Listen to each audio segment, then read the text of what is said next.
Hey y'all, welcome to the 97 Demo Podcast. How y'all doing? Podcast voice. You know, hope you like the smooth jazz. Hey, smooth jazz, 95.8. You sound like one of those old radio hosts. So just strap in, enjoy the ride, and let the music lead you away. Strap in, join the ride, grab your girl. If you got a lady with you, hold it tight. You gotta fellas, if you got that lady in the passenger seat, go ahead and put your hand on her thigh. Enjoy the next song. Intro. Max. All right. Let's hop in. What's up, you guys? Recording? We got action? Yeah. See, so now we're gonna have to edit that out. You see what you did? You see what you did? Making it harder for us. Sorry, Jesus. Welcome to another episode of the 97 Demo Podcast, where we give you the latest in music news, chart updates, and a whole bunch of fun things along the way. This week we're doing something great. Shall we give them a teaser, you guys? Just a little preview. Yeah. You know, a couple weeks ago we did our top 5 albums so far this year of 2020. Among the names, The Weeknd's After Hours, Charlie XCX's Pop. Is that what it's called? Pop music? How I'm feeling now. How I'm Feeling Now. She did have an album called Pop though, right? I don't think so. But... Oh, I don't know where I pulled that from then. We're starting all over. This man said her album Pop, right? I was like, no, I swear she had an album called, that's not the point. And just a whole other, RTJ, Run the Jewels album was up there. Yeah. But one album that we did not have on was Lil Uzi's Eternal. Atake, I think. Right? Atake. Atake. Eternal Atake. Neither of us did, but just about every other publication that has followed suit and also done this had it on their ranking. The Complex even put it at number 1. So we decided to re-listen and I guess dig in and see maybe if it is the best album and we just kind of missed it. But before we get into all that, let's go ahead and dive into our staples. First of all, how are you guys doing? You're right. How are you guys doing? Doing good. I do have to correct myself here. She did have an album called Pop 2. See, so I'll look like the fool here for this one. But exactly. I'm doing good. Chilling. How are y'all doing? Good. Back in Chicago. Hey. Back in the city. I'm doing good too. You know, this was the birthday weekend. Happy birthday, Nnamdi. Though it was under lockdown. 23, Jordan year. Yeah, Jordan year, you know. Birthday boy. Now turn up 23. How's that bottle? I'm joking. I'm sorry. All right, now let's because everybody get distracted. Let's dive in. Let's see what's up. Billboard 200. Not really any surprises. Lil Baby stayed on top of the chart for I believe the third or second week. Next week will be his second week. Chromatica number 2, Blame It on Baby by DaBaby, still on the chart doing his thing. Hollywood's Bleeding by Post Malone, 41 weeks. It's 41 weeks. Top 5.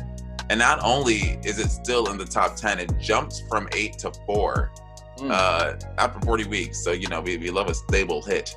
Dark Lane Demo Tapes number 5, High Off Life by Future, Wanna by Gunna. And look, album of conversation today. Eternal Atake number 8. Yeah. I mean, no surprises really. And then Polo G and The Weeknd wrap up the top 10. Any surprises here, guys? I mean, not really. It's cool to see Post Malone jump up to 4. Dark Lane. Did you listen to that album? I did. Wait, Post Malone? Yeah. No, I didn't. I did. I really enjoy it. You enjoyed it? Is it better than Lil Uzi's album? I'm sorry. I think we all know the answer. Our personal answers to that. No, I'm sorry. I'm not telling you what my personal answer is. We don't know. I personally think so. Yeah, I think it's a pretty consistent album. It's good to see DaBaby came up. He just dropped his music video for Rockstar, so I expect to see some numbers on that in the next couple of weeks. Yeah, and then at number 16 this week, it just hurt me because I really wanted it to do, you know, more numbers than it did. But I mean, it's still good. Chloe and Haley was number 16, I believe, on this edition of the Billboard 200 chart for Ungodly Hour, which I really enjoyed, and I feel it deserved a better start than that. It was good. I really wish they did better, but I mean, that's still good though. Number 16, yeah, that's another thing about Billboard. Like, it's an accomplishment regardless. It's the first major label debut. It's the first major label album drop, right? So no, it's their second.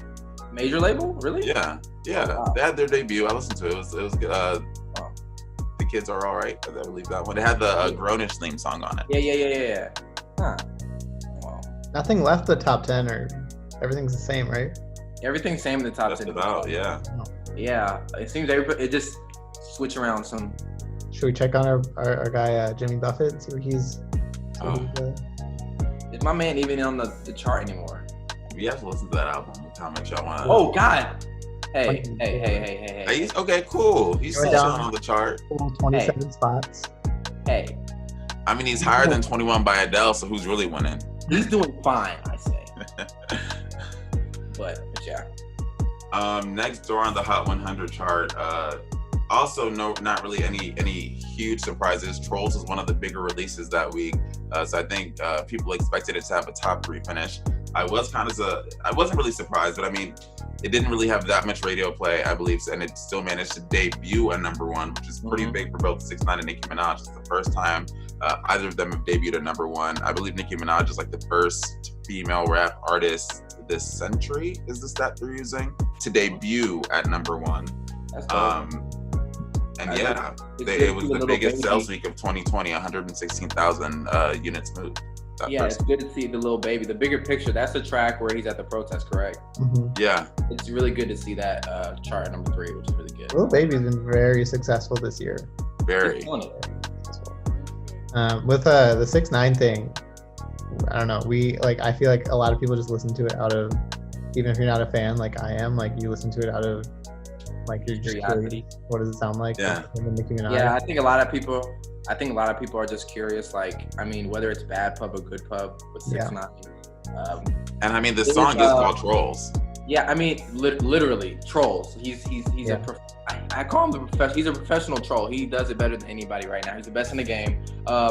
So you're gonna listen. I listened. So I mean, I don't really have any thoughts about it though necessarily. I mean, it's like okay. Yeah. No, you listened to the song next week. I listened to the song. I watched the video too. I mean, it's okay. I mean, it's cool. It's cool. I mean, no necessarily thoughts. Nothing. I mean, I don't think it's. I mean, I think a lot of these songs are better, but not surprising. It's seeing going number 1. It's Nicki. It's it's the number 1 troll. 2 big names, and again, there haven't been that many gigantic mega releases, right? So it doesn't surprise me, and that's why just on the Hot 100 itself, just about almost every week, there's been like a new number 1. So that says something. It's not, if a big artist puts out a song, there's a good chance it may debut right at the top of that list, and then just like how they almost all have, fall off into oblivion. Yeah, like I think it'll be really interesting to see where the 6ix9ine song ends up next week. Yeah. I don't know if it's gonna get the same amount of, I only listened to it once. I imagine Noah only listened to it once. Nam, you probably I watched the video once. Yeah, so I can imagine it's probably gonna lose all that traction by next week. I agree. But we'll see. Yeah. You know with people. Yeah, For rounding out the top 10, Savage still at number 4, The Version featuring Beyonce. Blinding Lights, a steady hit at number 5 after 29 weeks. Say So. That is The Version featuring Nicki Minaj still at number 6. Intentions, number 7. Roses by St. John, number 8. Rain on Me, The Box. I think that just like kind of the top 200, the top 10 here looks pretty much like songs that were already in the top 10, of course, with the exception of Trolls. And Drake kind of dropped out. Drake dropped out. He was 6 last week. And Dua Lipa. And Dua Lipa. But yeah. With Drake now, Tootsie Slide at number 12 and Dua Lipa at number 14. So yeah, they have fallen out of that the top 10, but are still doing pretty well for tracks that have, again, Tootsie Slide is how many weeks old now? Don't Start Now. I know it's like 30 something weeks, but they're doing well for themselves after months. What's Poppin's probably going to go back up by next week, right? Yeah, because the feature, that remix, yeah. The remix, exactly. So what you guys told me early on when we were doing the pod, the features are included in it. And, every version of the song is included in the chart. So I expect that to go up, especially with him getting Lil Wayne, Tory Lanez, and he got the baby, correct? Yeah. Well, what's interesting about that is, and this is the fun thing about remixes, though all those streams will count, right? the version that ends up being listed on the chart has to be the one that I guess still has the largest percentage of sales. So sometimes even with the remix, you may still see the solo version of What's Poppin' Rise, and like not the remix. So I'm curious to see which version ends up making a splash, I guess. Yeah. Where's that Beyonce song?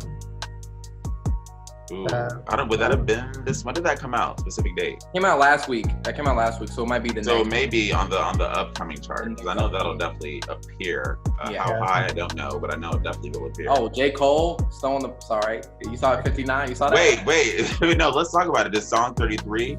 Debut Snow on the Bluff by J. Cole, which we did talk about last week, number 59. I mean, that's interesting to see it there, just because it was a hot topic and everybody was gonna be like, "What did J. Cole say?" And they listened to the song as a reaction. Yeah, song 33 is not anywhere. So. Despite Cole's promotion, it didn't. Well, I will say, song 33 was dope, and I think it was a better song anyway. Just my personal opinion. Yeah. But where most of the controversy was coming from was from that song specifically, and people were like, "What did he say?" And then she released a song, and even though most people were kind of like tired of the old thing anyway, she released it. Like, oh, she released it, but Snow on the Bluff is what got people talking about the whole thing. So that's why I see. Yeah. Also, he's the biggest artist. He's the bigger artist too. So. Bigger artist. Exactly. It makes sense. Exactly. So. I guess the chart that I wanted to kind of talk about this week, because we always kind of give at least one chart that we get through our Billboard Pro subscription. My boy. The emerging artist chart. And as a name, I guess to note, this chart's ideally people who are just emerging, about to pop, just entering the mainstream. Nnamdi Chapa has been number one for 18 weeks. 18 weeks, and it spent 70 weeks on the chart, which brought me to the idea: if someone spends 70 weeks on this chart and then 18 at number one, are they still considered an emerging artist? Haven't they emerged? And then when you go down on this list, you see other people that one may assume have already kind of emerged, or maybe on like their second or third album. I know Ping Pong was kind of funny because Baby Shark was a hit, but Phoebe Bridgers is on here. She's not on her first album. Andra Day was on here. She's definitely not on her first album. It's very established. So kind of makes you think what goes into the chart. Nnamdi Chapa. Even Noah Cyrus. Noah Cyrus. Nnamdi Chapa. He's been out for, I say about 2 years, really. I say about 2 years, like maybe end of 2018-ish or mid 2018. He's been out for about 2 years being known. He has one project, but it's really short. It's like 7 tracks. It's a really short album. So I would consider him a new thing, because a new artist or emerging artist, because he hasn't released a full LP, I guess you would say, for official release. He has like the project he has, I guess you consider it an album, I guess, but it's only like 8-7 tracks. So he hasn't come out with like a full rollout album coming, single, second single, album, trailer, something like that. Albums here. He hasn't had like a full rollout yet for his album. So y'all, I just did a little bit of digging, and it now all makes sense. So the emerging artist chart, the way they determine who's an emerging artist, it excludes artists that have gotten a top 25 entry, right, on either the Hot 100 or the Billboard 200, as well as artists that have gotten at least 2 top 10 entries on any of the hot charts, so hot R&B, hot country, hot rock, whatever. So I guess none of these artists have done that. So I mean, does that kind of change you wanting to be number one on this chart after 19-20 weeks if you still haven't been able to get that top 25 song on? Yeah, because he's been on like the Hot 100 chart. Like I've seen his name, but he's just been outside those numbers. But he's had songs that have lived on there before. It's just it hasn't been as high as top 10, not even top 20. Where did Punisher debut? Did Punisher not debut in the top? See. No, I don't think my so. thing with this is like, what if Phoebe Bridgers, who I think is already a very established artist in her sphere, what if she like every time she comes out with an album, up to when she's like 40 something, is still on this emerging artist list just because she never had a song or an album that meets these requirements? You know what I mean? Yeah, I do want to know the specifics about it. Like, do they have to be a certain age? Do they have to have a certain number of albums out? Do they have to be like active in music for a certain amount of years or something? No, I think it's just the top 2. Like if you've had at least 2 songs on the Billboard, any of the hot charts that have been top 10 or on the Hot 100 or Billboard 200 have had a top 25 hit. That's how I don't think it has anything to do with the longevity of your career or number of albums. I think it's literally just, have you gotten a top 25 song? Have you had a top 25 album? yes or no, and that's how they put you on here. So hypothetically, you can be on this to your 40. Yeah, you could be on here for. I mean, Andre Day has had a very long career, and that was the one that surprised me to see. So I don't know. Yeah, that's kind of interesting. That is interesting. So yeah, I'm not If sure. somebody say re-entry, look like Ash and John Kay. They're re-entering this list. Noah Cyrus. Wallows. Yeah, interesting. That is weird, but We'll move on to headlines now. Yes, we do. And this week has been a very heavy music release week, which I always love. So hopefully that means the charts, when we get into that later on, I guess next week will be filled with a whole bunch of new surprises. But first and foremost, the episode with me be announcing a new visual album based on the music from Lion King: The Gift, which, let me say this, I've always argued this, it's one of my favorite 2019 albums. But it's coming out on Disney Plus. We don't know that much about it, just that it's called Black is King. It's loosely based by the music on The Lion King: The Gift, and is coming soon to Disney visuals Plus. are crazy though in this little trailer. Well, I'm excited for this. You know, I wasn't as big a fan as The Gift as Nnamdi was, but I'm excited for this because I remember the Lemonade visual album was like stunning, and incredible, and was so like had so many hidden messages within everything that happened. Like everything was very intentional. So I'm excited to see if she does something similar with this. I mean, it's Beyonce, so yeah. From this trailer, I can tell it's already going to be like exposing people to new visuals they probably never. Yeah, I mean, Beyonce's visuals are always pretty much on point. And you know, interesting, like she's always done like a thing where like she has like an album full of like, remember the self-titled Beyonce album? She had a music video for every song. And Lemonade was kind of a similar. It was like a whole, you know, basically a whole movie, but had every song in it pretty much. And all of them, although all great and all great quality, all very different in their own ways. So it's interesting. There's one album where there's no visual element.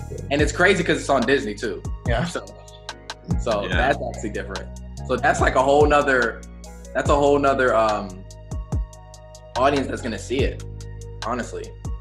Yeah. Yeah. So. And I'm hoping it gives people another chance to connect with that album, because I really enjoyed it. And I mean, just, you know, I'm Nigerian, so just seeing a lot of the features on there from huge stars like Wizkid and Tiwa Savage, just also big American stars like is the track list out? Lamar and that's the album that came out last year for The Lion King. Okay, I got you. Okay. That's what thanks. We know you don't listen. No. I thought no. Now I understand. I thought it was gonna be a whole different album with a visual aspect to it. But I gotcha. Yeah. But I see it's just visuals for the album that came out last year. Yes. Got you. And they're doing it, I guess, roughly a year after the movie came out, because The Lion King came out like I think around now, summer. Around now, yeah. Okay, I got you. Because I was reading it and I was like, a visual album inspired from her album from last year, and I was like, oh, it's just gonna be a similar sound, but I see it. It's visuals from that album that came out from last year, which is still dope. And I feel like one of the really like interesting things about Beyonce is you have to ask yourself, at this point in Beyonce's career, do you think even just like making a new album is even the goal? You know, I feel like I don't think she's kidding when she says the goal is to create art or, you know, really have impact, you know? Well, I agree with that too, because honestly, Beyonce's at pretty much a legend status, honestly, at this point in her career. And honestly, when you get to that point, it's less about, I gotta sell this, I gotta have people to see it, I gotta, you know, try my best for this to come out. I mean, her name alone is gonna get people to see it. So at this point, whatever Beyonce does, they're gonna be eyes on it. Because I see some of these young bucks on Twitter trying to diss Beyonce because maybe her like streaming numbers aren't super high, or maybe whatever number isn't high. And I'm sort of like, do people forget Beyonce's literally been in this since like the 90s, early 90s, let alone like decades of doing this? I don't know. Early 90s, but I got you. What'd you say? Solo, like after she already had platinums and number one. Yeah. Yeah. One of the first, I feel like the first Destiny Child's album came out like mid 90s, right? You said early 90s, like. Well, yeah, you know, she probably had to put in some work first for the album to go. She's like 10 probably, but I get what you're saying. I get the point. Absolutely. So this visual album is only for like the songs that were like original off of The Gift, right? So like it's probably not gonna be Lion King songs in here, right? Yeah. I'd assume so.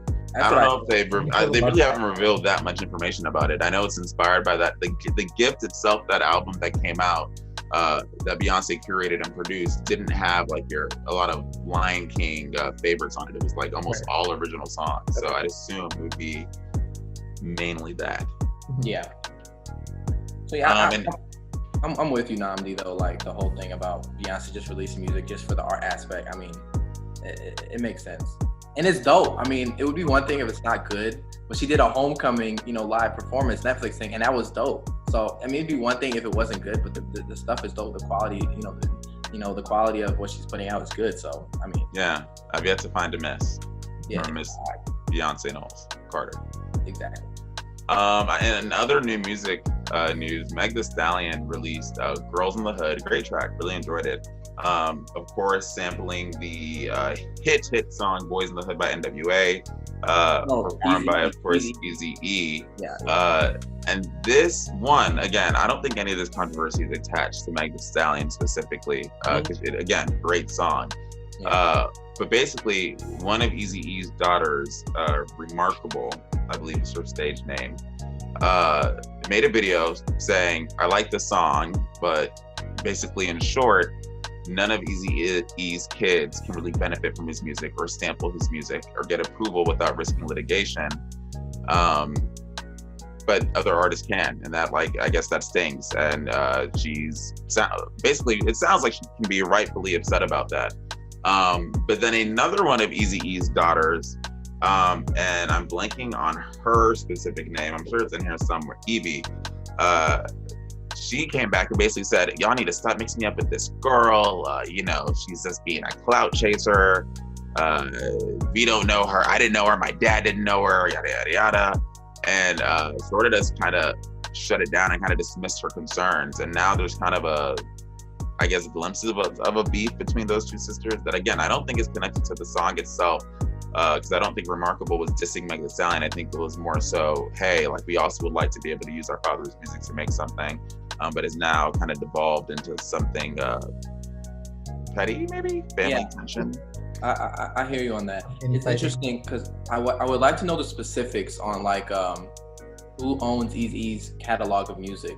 Yeah, that's really what it is. Because usually with things like using samples of a late artist song who's dead or something, most times, for example, a Marvin Gaye or something like that. Remember when this is not exactly related, but remember when Robin Thicke released that song, and basically his family had problems with how it sounded, and his family's the one that dealt with it. It seems like it seems like his family has some kind of ownership in the masters of his music.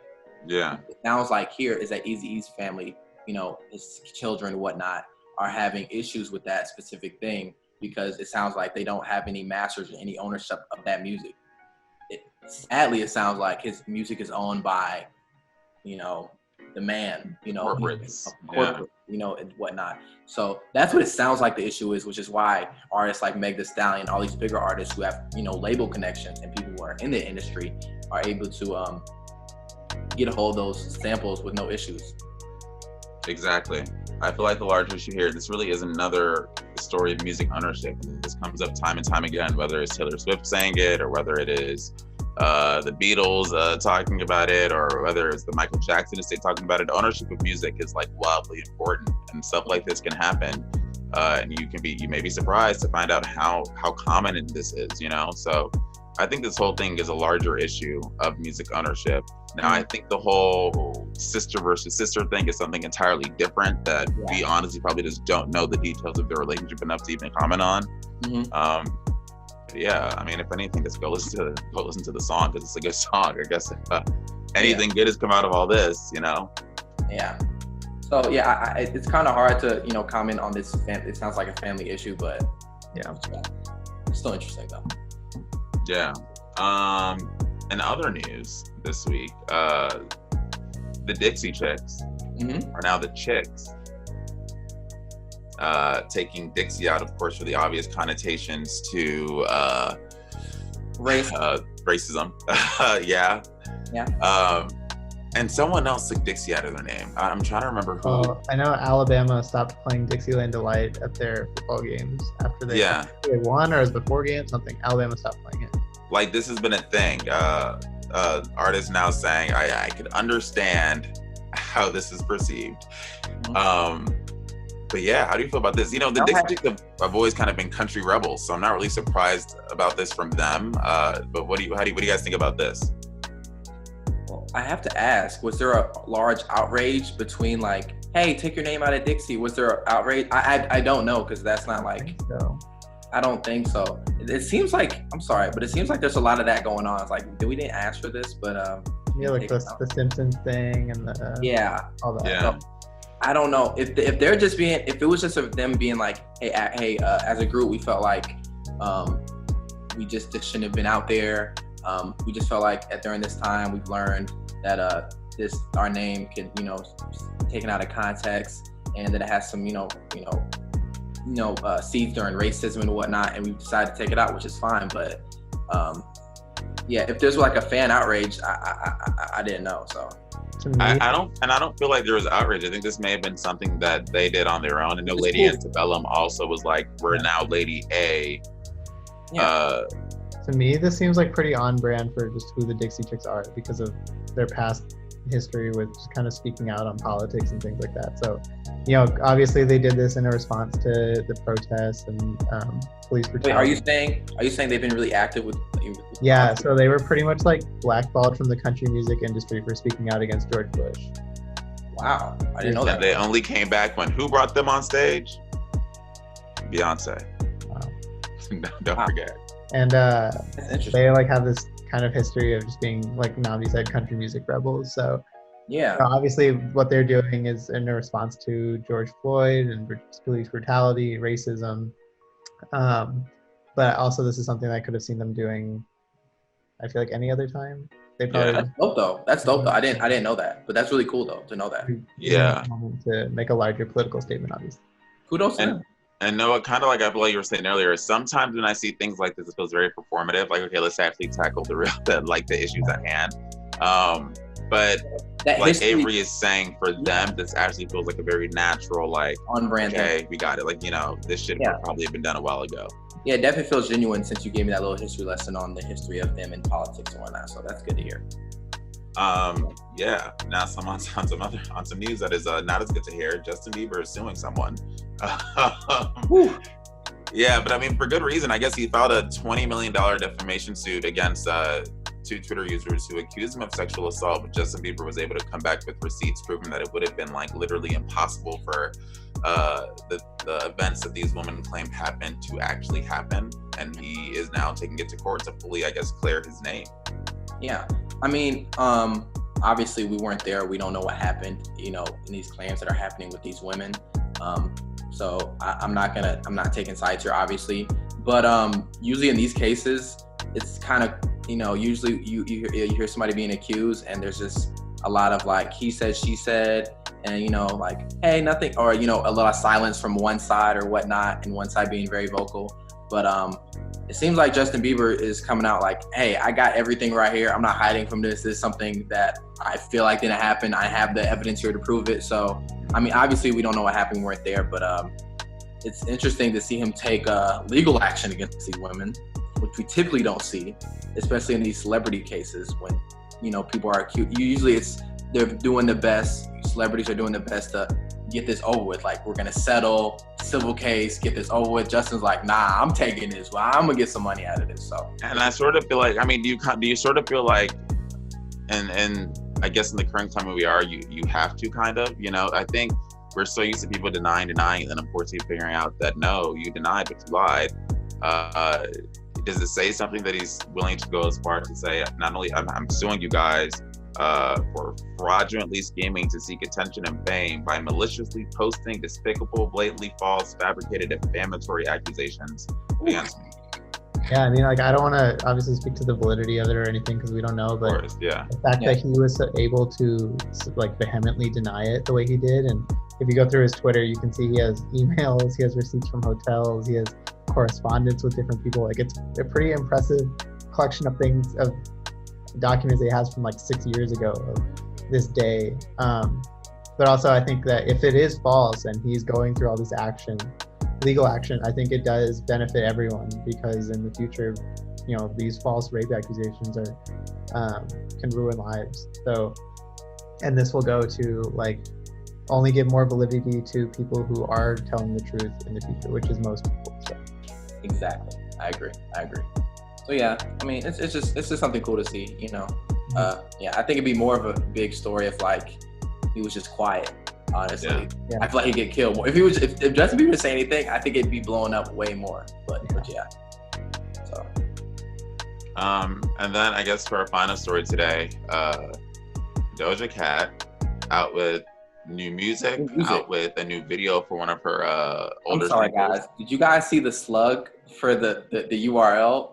It's like white Doja Cat, white supremacist group chat. Killed me. But yeah. Yeah, she's been in the news for a couple of reasons. New music video, of course, but also this. She kind of went and talked about her near cancellation, I guess we can call it. Saying that her friends in those videos aren't supremacists. She got bailed out with more important things that happened in the world, but exactly. Yeah. I mean, I guess I'm just wondering why she's saying that now and she didn't say this in her apology when she was talking about it. She did apologize, right? Like a couple days after everything went down. She did. I mean, she posted a statement on Instagram, then I think she did an Instagram live where she was like, well, that statement was so edited and this and that, like, this is me, you know? Yeah. And has apologized again. But I mean, that was something that I always kind of wondered and I felt was kind of ignored. The fact that people, I don't really know how they got these claims. I don't know how they knew the specific people in these chats, but a lot of people were saying they were incels and white supremacists. And I feel like that part wasn't touched on enough by either her or her team at any point. And I guess now, weeks later, maybe when things have cooled down a little bit, people aren't paying as much attention to it. She's finally saying, like, no, they're not white supremacists. And I think she even said, like, I love them and they love me, and that narrative is so stupid. Yeah, I mean, racist on chat rooms. My friends on Tiny Chat are not supremacists. Yeah, it was never confirmed that they were supremacists or anything. Like, we didn't have any confirmation. And I don't know, there was a lot of, information going out there in terms of screenshots and screen recordings, but I don't remember hearing any like racist comments coming from the white people in the group chat, the other people in the group chat. It was people were getting angry about what Doja Cat was saying and that she was in a video chat with alleged white supremacists. So alleged, yeah, that's alleged. a big word of the day. Alleged. I mean, I'm not saying they aren't, but we don't know. You don't know, exactly. Yeah. So I mean, it's just interesting to see her coming at this now, and that's a good point. Nnamdi said that people are more likely to listen to her now that everything's died down, because before people were going to be like, oh, whatever, nobody's listening to what you're saying, we don't believe you. So I mean, I think if that was the lead she went with at the time, when the controversy was that hot, and she had that song, and the first thing she said was, they're not white supremacists, I love them, that probably wouldn't have ended like a lot of people. Great, So I think it makes sense that she's kind of coming back to it a couple weeks later to provide further clarity, and of course Doja Cat's way of doing so. Yeah, that's a good point too. People would have got mad. They're not white supremacists. Don't get mad. I do appreciate her willingness to just speak on things through Instagram Live. I'm sure everyone in her team hates it, but like I think it's interesting, her method of communication of just getting on Instagram Live and just going off about things. That's where we live in now, bro. Like social media, you have more access to your favorite celebrities more than ever in history. I know. So they can literally speak or make a statement whenever they want. So it's a good and bad thing, but I hear you. Pretty wild. Yeah. I hear you though. All right, guys. So now for the actual big discussion, big topic this week. Like I mentioned earlier, a couple weeks ago, we had our top 5 albums of 2020. Who was everyone's number ones? I know I was The Weeknd After Hours. Avery, what's your number one? I was Charlie XCX, How I'm Feeling Now. Yeah, and I was Brent Faiyaz, Fuck the World, excuse my language. All great albums, and I believe all 3 albums you'll find on most top ranking lists. But the one album that has managed to come above all, at least on Complex's rankings, and even on some of these scorecards on, like Metacritic scoring, is Lil Uzi's Eternal Atake. And I really want to make sure I'm saying that right, because some people say Atake, and I don't want to sound stupid. It's a take. A take. I've read a lot of things saying it's a take. I just want to bring up real quick that our original plan was not to talk about this album. It was to talk about the lists and kind of talk about other people's lists. And so, as Nnamdi said, we noticed the trend of this album being on everyone's top 10 and us not really understanding that.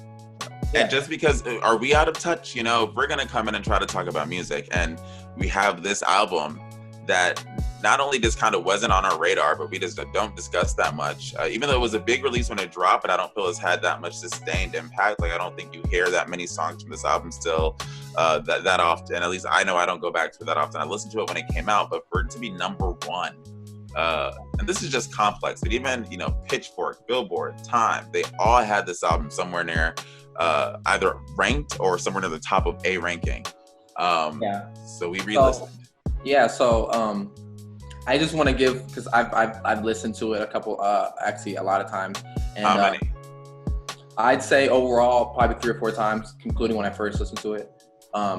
So I've got my good, been able to digest the music and whatnot. But to give some context to this whole album and whatnot, this album was supposed to come out in 2018, I believe in June, summer of 2018. That's when he announced it. And obviously it's coming off his last project, Love Is Rage 2, before that, I believe. Don't quote me on that, but I believe coming off of Love Is Rage 2, which Lil Uzi fans really loved and enjoyed. And this album basically was, it was going to come out 2018, and it never came out. And if you guys remember, Lil Uzi came out, was like, I'm going to retire from rap. I'm not doing this anymore. They won't let me release my album. It's never coming out. And he was doing features and whatnot. He was still, doing shows and whatnot, but this never came out. And a lot of people thought it wasn't going to come out until, this year when he announced it's coming out, and it actually came out. So this was a situation where there was a lot of hype from his fans and, fans in general. A lot of people were looking forward to listening to it. And just to give some context, the atmosphere that this album was coming into in terms of the hype and how much people were looking forward to this album releasing and actually listening to it. So yeah, and just about the album, 18 tracks, 62 minutes long. This is just a standard version. 62 minutes long. The deluxe version is a double album. Separated into 3 parts, at least, that I found this out. Baby Pluto, Renji, Lil Uzi Vert, the 3 parts of the album. Yeah. There was later a deluxe version of this album released that had 14 more tracks. Which is technically his second project. It's technically like second album kind of on there, on the deluxe, from what I'm reading. Yeah, so like still, yeah, he made a deluxe version of this, 14 new songs that brought the official runtimes like 1 hour and 45 minutes. Yeah. Guys, dig in. What was your first thoughts on listening? I will say we just listened to the standard version. We didn't listen to the additional 14 deluxe tracks, but you guys, what'd you think? I think Noah's the most passionate about it, so I think Noah should go first. First impressions? Well, I guess I'll just say it out loud. I'm not a Lil Uzi fan. I don't necessarily like and enjoy his music. How come? It's just not for me. Just not for me. I'm not necessarily not. I mean, I'm from Atlanta. I love Atlanta to the fullest, but I'm not huge into the trappy music. I'm not gonna lie. I'm not. It's not my cup of tea. Even though he's not necessarily a mumble rapper, because you can understand what he's saying. For the most part, I don't understand what he's saying for the most times. His voice isn't appealing to me. The beats aren't necessarily appealing to me in general. I'm not talking about this album specifically, but his music isn't appealing to me. But with this album, honestly, when it started, I was a little taken aback. It didn't start how like when I first put it on, first time listening to it, he was actually rapping. I was like, oh wow, he's not like melodic or anyway. He was actually, rapping. So, but first impressions, I was like, the beats are good. I mean, not the beats are good, but this is hype music. It's not for me. I accepted that it wasn't for me. So, I didn't necessarily come into this album with any expectations or expecting it to be something I was going to enjoy or necessarily open mind about it. But definitely first impressions was I didn't necessarily enjoy it. So yeah, that's my first impressions. That's how I start. So. Yeah, I'm in a pretty similar boat. I'm not a big Lil Uzi fan. I've seen him live, and he brought a lot of energy, and it was a lot of fun.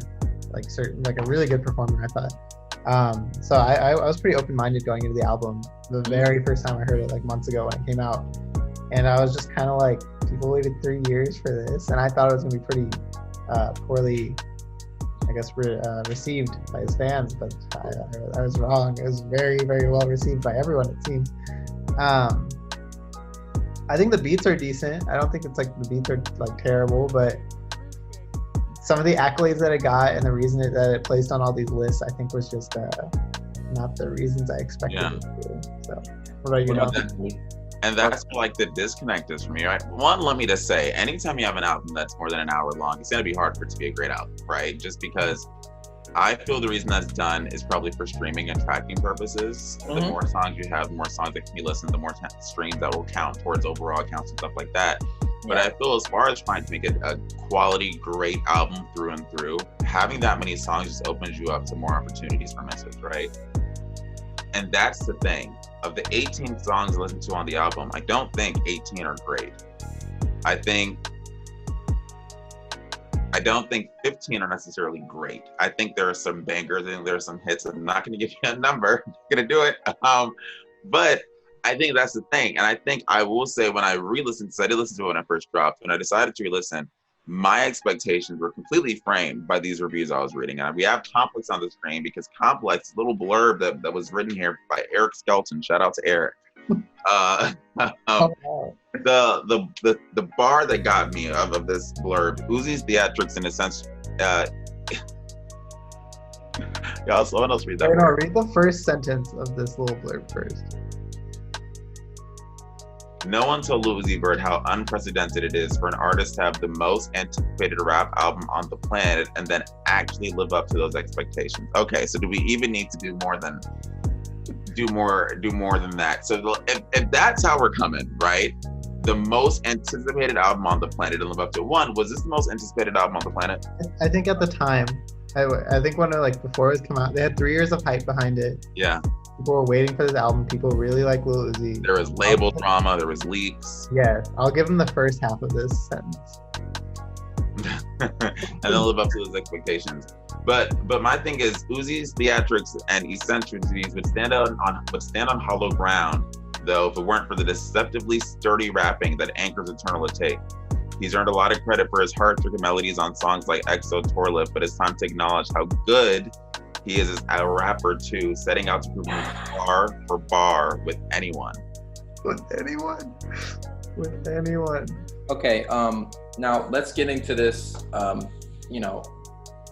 into the album and initially let's get into actually why people love and why people see it. I mean, off that line you just heard, do you agree? Do you agree with that? Do you think, because it is a theatric album, it's like a concept album, right? He's been taken to space. It's a really weak concept. Wait, hold on. I got you.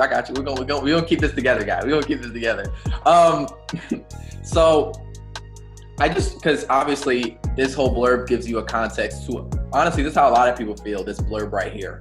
This blurb right here connects to a lot of people in terms of how much people love it and enjoy it. This is a good summary of how people are feeling about this album for the most part, what it seems like. So what it seems like is that people, because obviously this music's not for me, which is fine with that.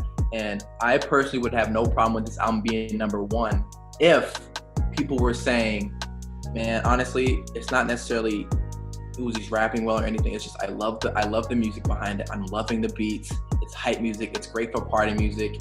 It's just great for me to have a good time or smoke or whatever people want to do, which is fine, because I know a while ago they had Shrimp Life as number one, and the reasons they gave were it's not like necessarily rapping better than everybody. They said it's a great fun album, and for the purpose that it had, it did it better than any album this year, which I find interesting. Which I'm like, okay, I don't agree with it, but I understand this explanation. With this album right here, they're saying Lil Uzi's out. Basically, they're saying Lil Uzi's rapping is better than basically anybody else out in the game right now. Essentially, they're saying it's one of the most creative albums. You're saying his lyricism is just as good as anybody out right now, and basically all the hype that this album received, it's lived up to all of it. And they're saying, and you said this, Nnamdi, setting out to prove he can go bar for bar with anyone. So the reasons for this being number one are just ludicrous to me, and I don't understand why it's number one for those reasons specifically. Yeah, and that's sort of my thing. I don't think we're not in the business of bashing. At least we're trying not to be the business of bashing music on this podcast. But I think it's more so a discussion of a lot of times the hype an album gets is directly related to the reviews it gets, right? When you have the different publications saying, this is the album, this is the best album so far, this is his best project yet, this has his best rapping so far. And I think my issue with that, with Lil Uzi specifically, is I like Lil Uzi. I don't think this is Lil Uzi's magnum opus. I don't think this is My Beautiful Dark Twisted Fantasy. I don't think this is his great album to rock with, and that's everyone saying is the best album so far, because I don't think it does what it sets out to do as well as it could, right? I'm a big fan of concept albums. A lot of people like that. I like theatrics. I love when people try to say, hey, I'm gonna give you different alter egos and I'll do these different things. But beyond the 3 interludes, or not even interludes, the 3 fragments of songs that are like, oh, I'm in space, or oh, what's going on? You guys know what I'm talking about. Beyond those 3 moments in the songs where he literally tells you I'm in space, you wouldn't know that that's the goal here, that he's actually like escaping something, that he's becoming something new. That doesn't carry through the music. So it really just feels like sort of something that could have just been tossed on last minute to attempt to provide cohesion that isn't really there through the music. And even the whole, 3 different voices, 3 different styles, now he's Renji, now he's Lil Uzi, now he's Baby Pluto. Listening throughout, I'm not sure I specifically hear differences beyond just some of the slow songs that are in the Renji section, I guess. I'm not sure I hear that many differences between the first and second half of this album. They're bangers, they sound like hits, but when a song is a banger, I kind of attribute that more to the production and the producer than I do the lyricist. So I don't know. I think for me, it's just sort of like, if, like you said, Noah, if this was saying, oh, he gives you banger after banger, hit after hit, you're going to get up and want to dance, you're going to get up and want to party, you're going to get up and want to turn up. That's one thing. But saying he can go bar for bar with anyone, he gives you, snappy lyrics, he's rapping to the best of his ability. I don't want to hear that this is the best of Lil Uzi's rapping ability. I don't want to hear that. I don't want to believe that. Yeah, I want to just... when I think of an album with good interludes that make a concept as a whole, I think of like College Dropout, which had like, that kind of tells a story with Bernie Mac kind of telling Kanye all these things, right? And it's funny and it makes sense. Good Mad City or something like that. Exactly. What's the concept on this album? It's so lazy, I thought. Let me give you exactly. This is this generation we live in. I obviously I don't think a lot of artists are listening to us right now, guys, but just because you have sounds that sound like something does not make, like, for example, Kanye West said he was creating a gospel album. Just because you use gospel samples does not make it a gospel album. Lil Uzi, I get your theme with space and whatnot. Just because you put some not even interludes, little sounds at the end, where it's like, oh, I'm in space, does not make it a concept. First of all, I didn't know this was a concept until people were saying it's a concept album. Really? A concept is supposed to be a weaving theme. If you tell me if you agree or not, it doesn't have to be like a story, but a weaving theme that is connected between every song. Yeah, whether that's by production, whether that's by the theme of your music. Not even the theme, exactly. I say more of the thematic, like what, when I think of concept, I think of what they're talking about. So Kanye, College Dropout, obviously College Dropout, he's talking about themes of, him being in school and these, different things and whatnot. And just Kanye's trilogy, the first 3 albums, some could argue are an entire conceptual series. Exactly. Just because, but his lyrics did not give me a concept. If you're gonna say the little interludes are what's connecting the concept, then that's really a lazy, like Avery said, that's a lazy version of what a concept album is. And I want to speak on this whole laziness thing, because this blurb even mentions EXO Tour Life, which is by far what Uzi's best song. His biggest song. It's a great song, first of all. I want to preface it by saying that. It's a wonderful song. He rips off his own song on a song. Yeah, on part 2, that song. It's so lazy. Yeah. Okay, wait, in a year where 2C Slide came out, this is the laziest song of the year. Lazy. I heard this song. I was like, did I click a song accidentally? Exactly. I was like, is this on? I thought this was older than this album. Like, did I actually click this single? He takes the same melody. He takes the same beat. He takes the same cadence. Everything. And people are saying, okay, well, that was the sequel, but is that a sequel or is that a ripoff of your own song? In journalism, we're taught that it's still plagiarism if you rip off your own work. That's still plagiarism. Why is he still riding the wave of this hit song? Maybe hey guys, I'm gonna defend it. Maybe because This is an older song. This is an album that's been here for a while, but they want to put it on somehow. Maybe. He's like thanking his fans in the song, right? The whole song's about how he's so blessed to be here and all this stuff. But still, I just thought it was so like blatantly lazy to do that. That'd be like if Kanye did like Gold Digger again. I agree, and it's like exactly. I agree. So I have to ask, do you think this album is getting all this praise because it was extremely hyped anyway? Like, I think it's a combination of extremely hyped and there haven't been that many huge rap releases so far this year. Think about it. If you think of mainstream big name rap releases, because don't get me wrong, and I hate when I say that because I'm not trying to disrespect people who are independent or underground, but when you think of big label push rap albums, what have we gotten? We've gotten Drake's Dark Lane demo tape. I wouldn't count that. Album. That was a mix. It wasn't a full rollout release. Yeah. Like, what rap albums have we gotten this year? Like, to me, this almost feels like, well, we have to put a big rap album on here, and there haven't been that many but we have the Babies, blame it on Baby. Like Baby. The Jewels might be like the best. Lil Baby, My Turn, but did that come out this year or did that come out last year? That was this year.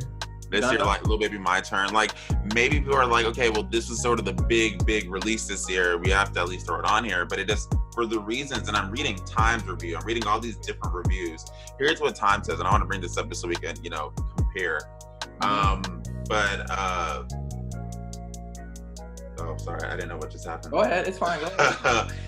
Over 18 songs, Uzi shows off his array of approaches. He flips an overexposed Backstreet Boys songs, I Want It That Way, into something genuinely new, stretches his voice to its highest and lowest registers on You Better Move, turns the word fragment Valenti into some kind of inexorable incantation, and proves he can rap with the best with them on the turbocharged Homecoming. Even the songs that they're kind of naming here, I'm a bit beyond You Better Move, which I will say I love You Better Move. I'm not sure any of those were my standouts. And I did have standouts from this, and I don't think any of those were. Why do they bring up Pop as a good song on this album?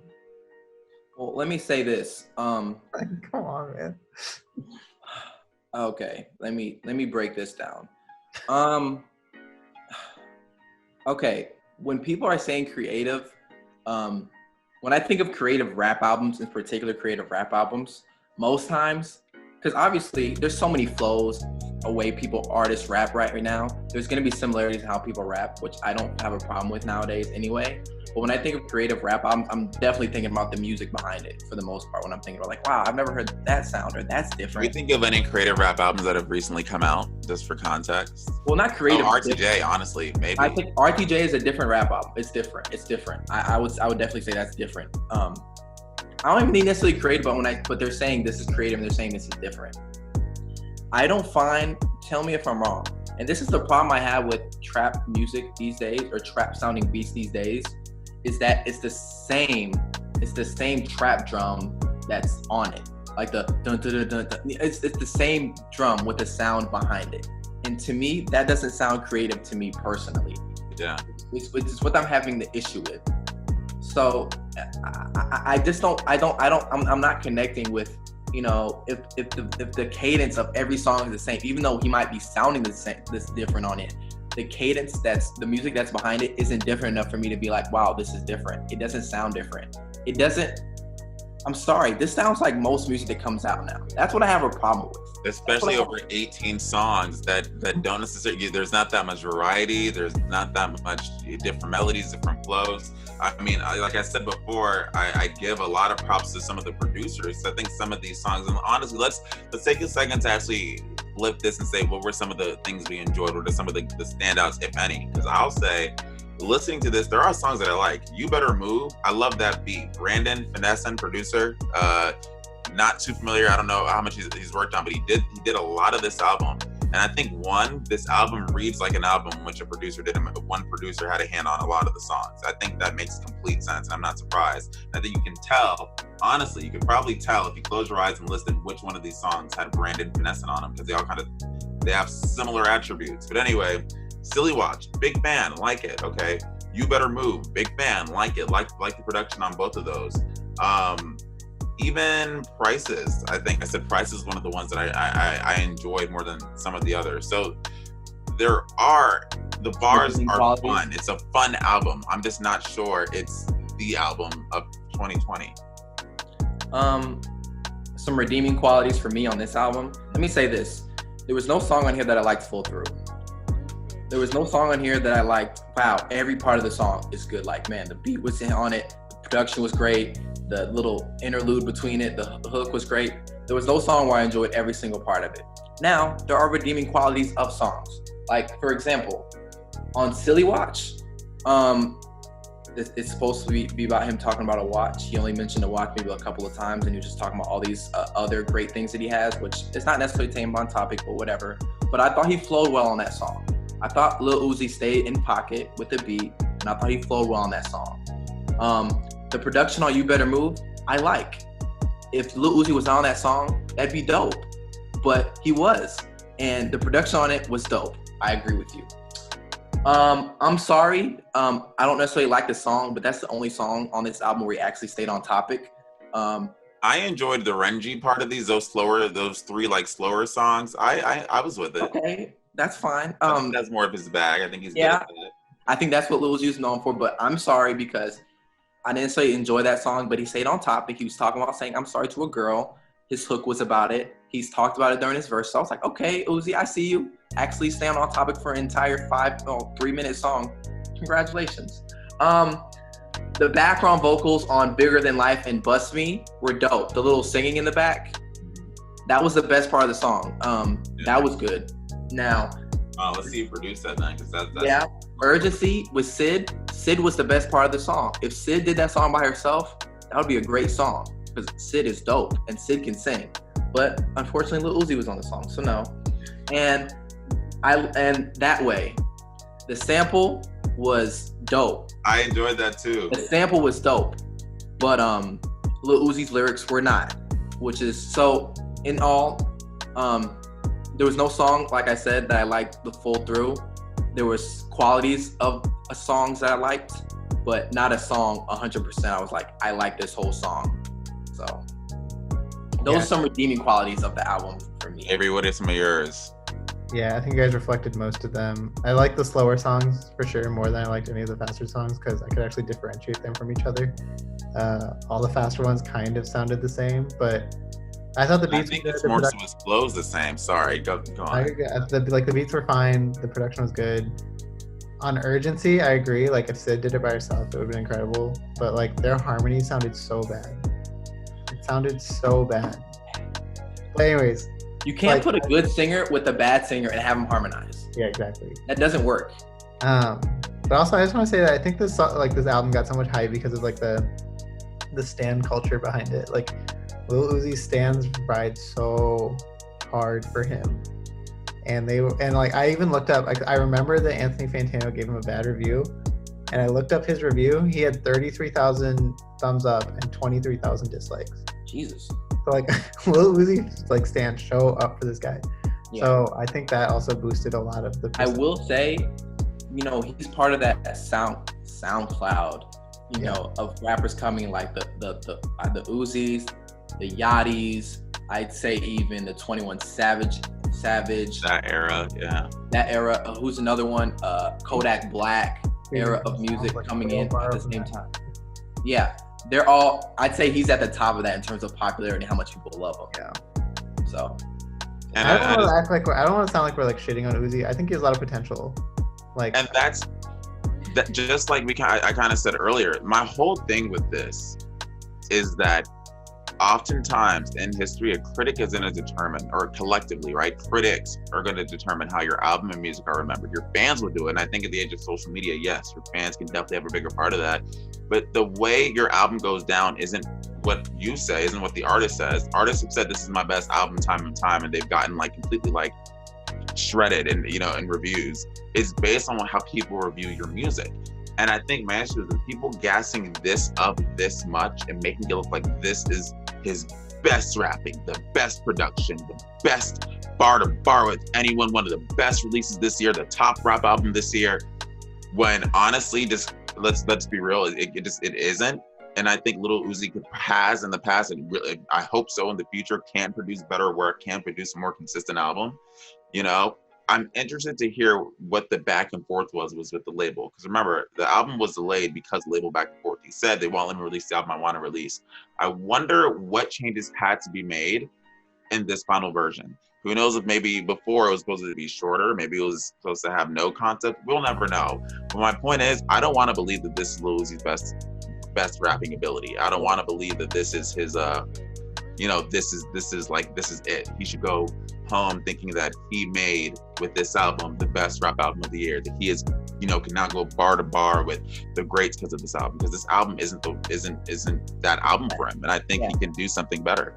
Honestly, I'm like you guys, I don't mind taking a dump on this album, but this album is I think the artist, like, I don't want to act like we're on the artist, yeah. I mean, this is not my music anyway, or something like that. What I have a problem with this album, is more, like you said, like, the music I don't like anyway, because that's not my type of music anyway.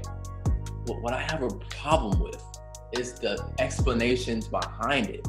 Yeah. Like Nnamdi said, the explanations. And, if we're going to get into what fans say and whatnot, fans are saying this album is great because the lyrics are amazing and it's different and the music behind it is amazing. It's not. Just putting trap beats, trap drums over different sounds does not make it different. Yeah. It just, the lyrics, he's not saying anything that stays on topic. I don't mind. You don't have to talk about deep stuff all the time. But when rappers, like, something that people love to say about rapidy rap is that these rappers are just talking about how they're better than other rappers. Well, yeah, but they're staying on topic. It's a topic. They're talking about how they're better rapping than somebody else. Lil Uzi is not staying on topic on one song he stays on topic. The rest of the song, he's not staying on topic. The lyrics are not there. I read the lyrics, every single one while I was on.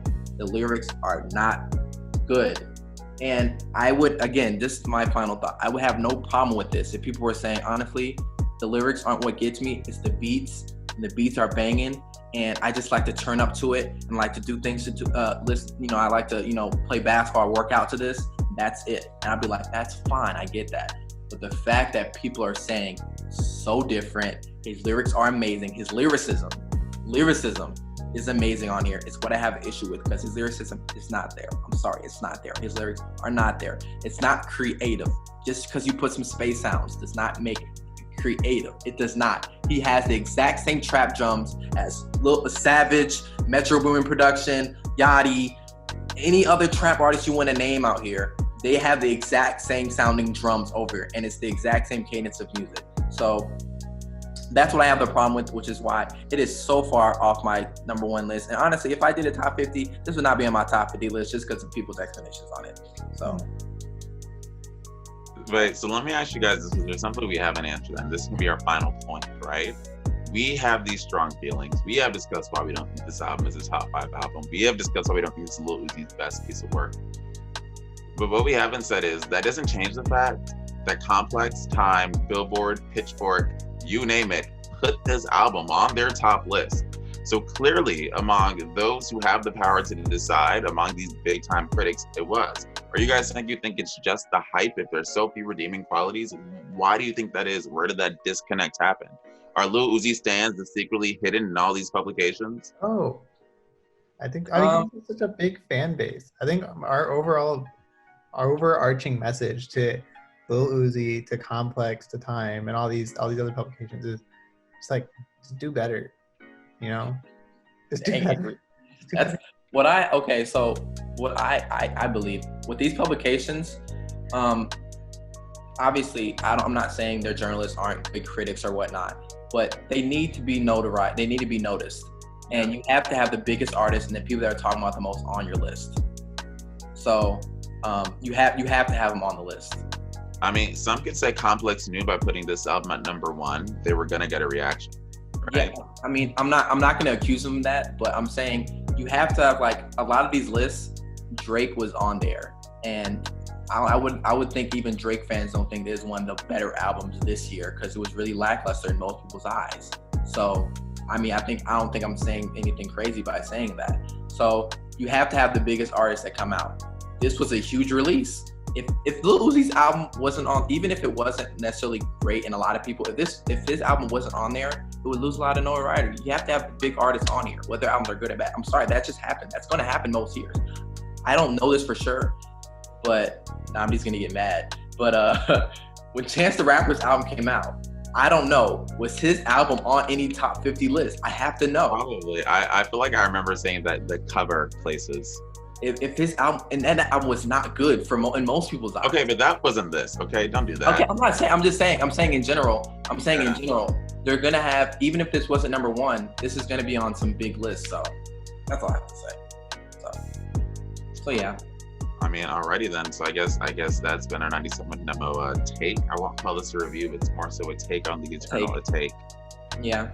And yeah, I guess as Avery said, our message to both publication and Lil Uzi himself. To calm down. Yeah. Calm down. Calm down and do better. Exactly. Now, just to get us all feeling better, we haven't done Project of the Week in a while. You know, we've been doing it. We just haven't had new Project of the Weeks. They've all been based on stuff. So what has been some of y'all projects of the week, other than this Lil Uzi album? What has been some albums y'all been listening to that you've enjoyed? Any new releases come out? I feel like there's a lot of music come out in the last couple weeks. So there's plenty of new releases. I'll say mine isn't a new release. I just got put on to an artist, and he's Nigerian, so I'm always gonna support. Toby Lou, Lou. Up and coming artist, hasn't had a ton of notoriety yet, but I really enjoy his style of rap. It's melodic rap that he's spitting. I can compare him kind of like maybe an Amine, maybe Brockhampton that's really going at it with rap, but just like a really creative rap. Some songs that you can listen to if you want to give it a chance. Hot Tub Dream Machine. I Was Sad Last Night. I'm Okay Now.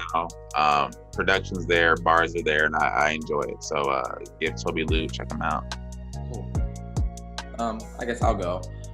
Nothing necessarily new. I did listen to IDK. His name's IDK, like IDK. He released IDK and Friends 2. It's like a compilation album. It just came out, so I haven't got to listen to it a lot, but it's a new release that I'm really interested in listening to.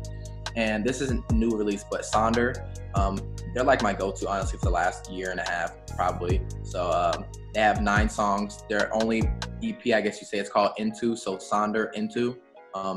Really good track. I mean, really good music. It's Brent Faiyaz, but it's a group he's in, so I've been listening to that a lot. So.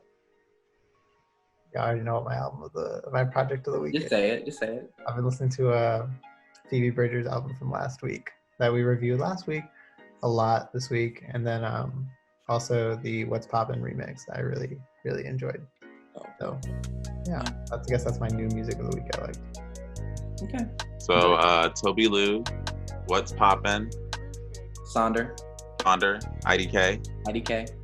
Give them all a listen. But that concludes this edition of the 97 Demo Podcast. Thanks for listening to us rant about an album. Make sure to join us next week for, again, the latest in music news, industry updates, and some more fun, creative things along the way. We will see y'all next week. Hey guys, I think I'm the bad guy on the podcast.